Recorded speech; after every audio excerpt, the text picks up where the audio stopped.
política y religión. Este vacío emocional de los reclusos veteranos es uno de los fenómenos que mejor expresa la desvalorización de todo lo que no favorezca la conservación de la propia vida. Lo demás se consideraba superfluo.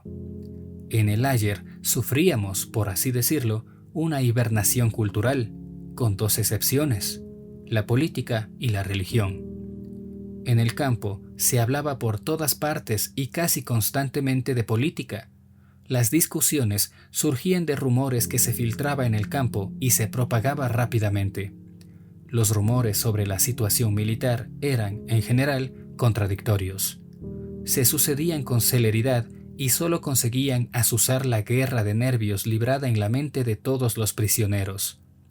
Una y otra vez se desvanecía la esperanza del inmediato final de la guerra, avivada por habladurías candorosas.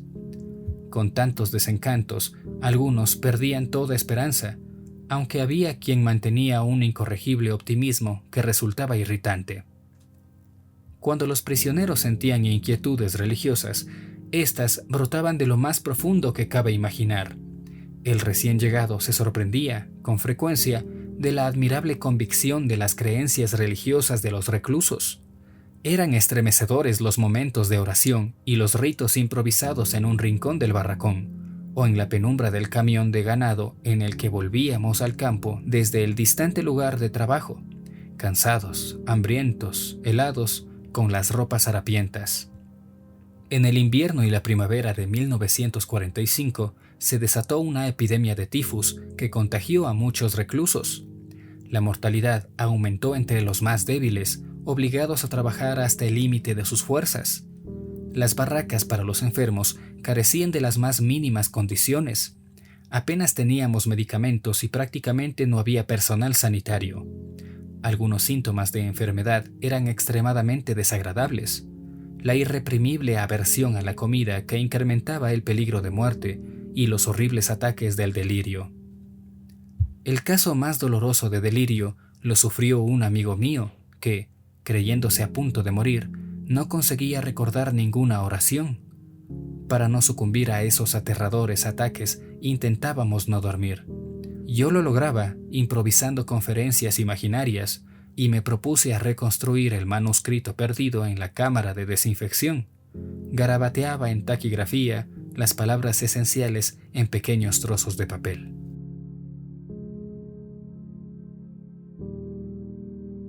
Una sesión de espiritismo. De vez en cuando se producían discusiones científicas en el campo. En una ocasión presencié algo que jamás había visto en mi vida anterior, aunque se relacionara tangencialmente con mis intereses profesionales. Una sesión de espiritismo. Me convocó el médico jefe del campo, también recluso, que sabía que yo era psiquiatra. La reunión, rigurosamente secreta, se celebró en su pequeño cuarto privado de la enfermería. Formábamos un círculo reducido al que se agregaba, de forma antirreglamentaria, el suboficial de seguridad del equipo sanitario. Un prisionero extranjero invocó a los espíritus con una especie de oración. El administrativo del campo estaba sentado ante una hoja de papel en blanco y un lápiz en la mano, pero sin la intención voluntaria de escribir. En el curso de la sesión, que concluyó a los 10 minutos debido al fracaso del médium para conjurar a los espíritus, el lápiz del administrativo dibujó lentamente unas líneas sobre el papel de las que surgió de forma bastante legible la frase Vae Be. Alguien aseguró que el administrativo no sabía latín y que nunca había oído la expresión Vae Victis, que significa ay de los vencidos. En mi opinión, es muy probable que hubiese oído alguna vez esas palabras, sin captarlas conscientemente, y que hubieran permanecido en su interior para que el espíritu de su inconsciente, las recuperara en aquel momento, meses antes de nuestra liberación y el del final de la guerra.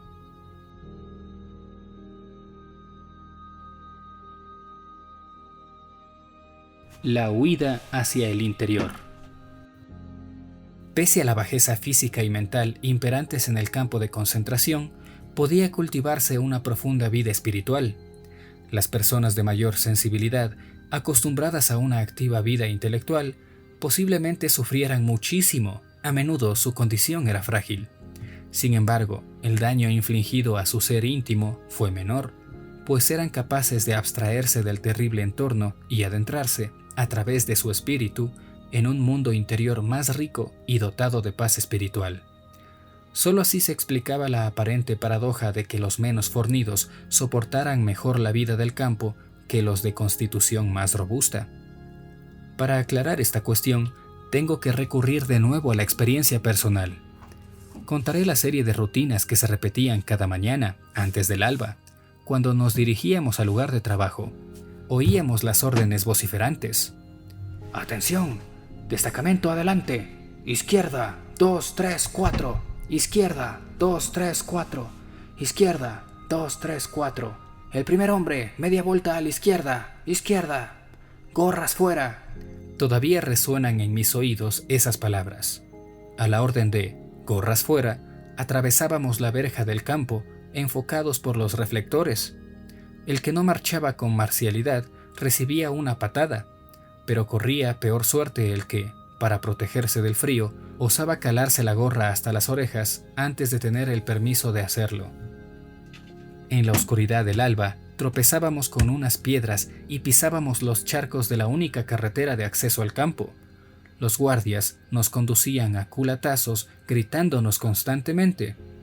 Los que tenían los pies llagados se apoyaban en el brazo de su vecino. Apenas se oía una palabra. El viento helado no estimulaba la conversación.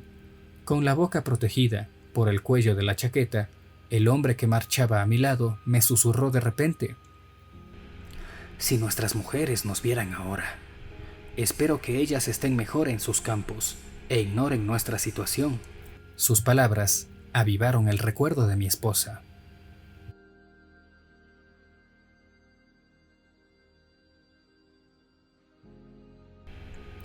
Cuando se ha perdido todo. Caminábamos kilómetros a trompicones, resbalando en el hielo y sosteniéndonos mutuamente sin decir nada. Pero los dos sabíamos que cada uno pensaba en su mujer. Yo levantaba de vez en cuando la vista al cielo y veía diluirse las estrellas en el primer albor rosáceo de la mañana, tras una oscura franja de nubes. Pero mi mente se aferraba a la imagen de mi mujer, a quien imaginaba con asombrosa nitidez. La vi contestándome, sonriéndome con su mirada franca y alentadora. Real o imaginaria, su mirada iluminaba más que el sol del amanecer.